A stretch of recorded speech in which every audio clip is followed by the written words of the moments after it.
From a bird's eye view, it looks as if Kibbutz Givat Chaim Ichud was always there. The white homes with the red tile roofs under the shade of the old trees, uphill winding sidewalks cutting through lush green lawns, and all surrounded by green fields and orange groves all the way to the horizon. How did you manage to choose such a haven? Often a question asked by visiting tourists.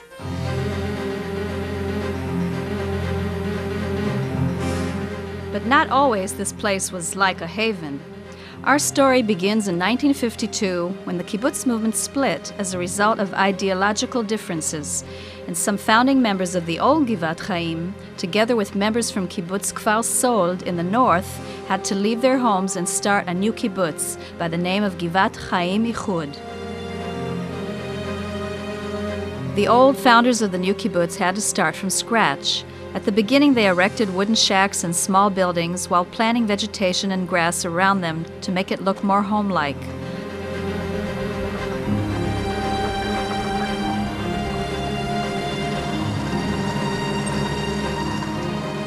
On the bare lands around it, they planted orange groves and apple orchards, as well as cow sheds and chicken coops, and one large canning factory that today is the single largest juice-producing company in Israel. In addition, they created a line of services for the members and their families, including a community kitchen and dining room, laundromat, medical and dental clinics, an attached infirmary, wooden metal shops, as well as a garage for all the kibbutz's automobiles and agricultural machinery.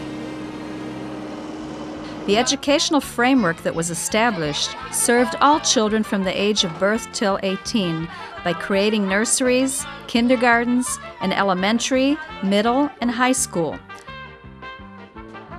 Cultural activities were promoted by building a local auditorium, library, and clubhouse, public facilities for social and cultural gatherings.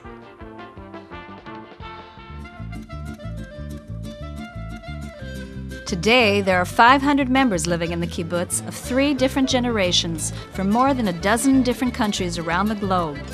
They all live a life of partnership and equality by co-owning the assets and operating them. Some of the members are involved in production, industry, and agriculture, or in the private sector in the nearby cities, and others work within the kibbutz in education and in a range of services. But all, whether doctors, lawyers, teachers, or service workers, benefit equally from the system. All salaries are pooled into one source, and all members receive equal wages and are provided with free health care, education, and housing. Outside of work, today's typical kibbutz member spends most of his or her free time within the family framework, some of which consist of 3 generations.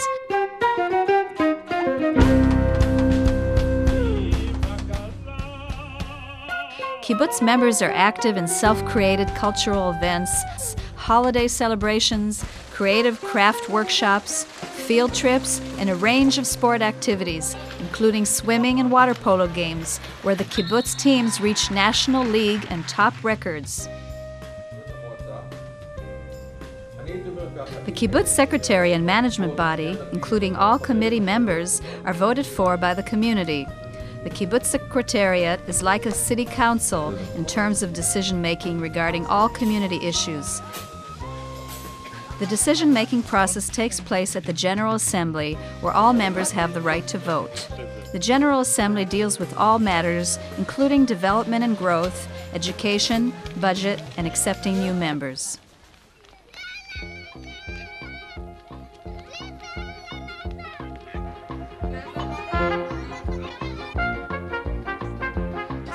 Education is perhaps one of the kibbutz's highest priorities. Nurseries, kindergartens, and a regional primary school are all located inside the kibbutz. The kibbutz offers an extraordinary range of extracurricular activities for its children, including horseback riding, various sports, a large arts and crafts center, music center, and a large indoor swimming pool. There is a regional high school located in a neighboring kibbutz. The kibbutz education system places high emphasis on cooperation, humanism, and equality. Side by side, the need for excellence and high achievement is combined with social and national values.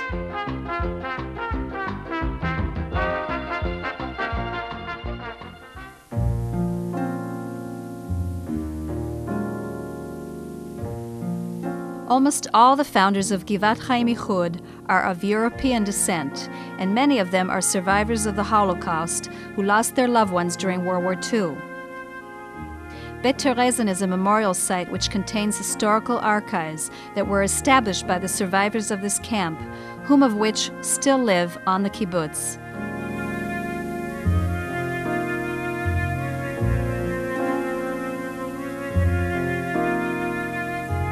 Nearby is Bet Vienna, another memorial site which was built thanks to contributions of Vienna's Jewish community and serves as a concert hall.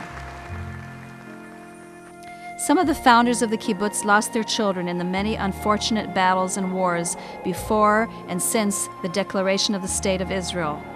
Here in the local cemetery we have buried all the fallen soldiers, and right beside them we have built a symbolic tombstone for all our relatives that died during World War II.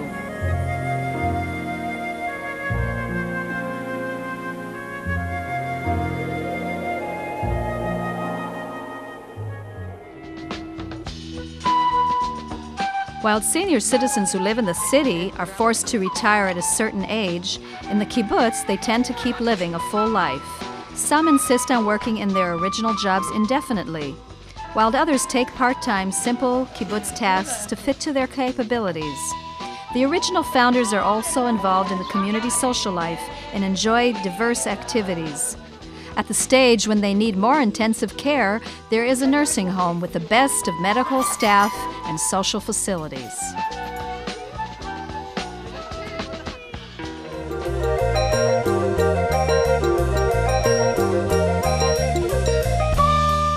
In the dawn of the third millennium, Kibbutz Givat Chaim Ichud faces fundamental changes like many other kibbutzim, and new visions of the future are taking place. The original ideological flame is diminishing as the ideals of cooperation and equality weaken. The sense for individual needs become more apparent. Despite this trend, nothing can take away from the kibbutz its very basic nature of being, a unique multi-generation community who cares for all its members and provides for all their needs, that cultivates its environment and its own culture, and insists on simplicity in life and offers a sane substitute to the city rat race.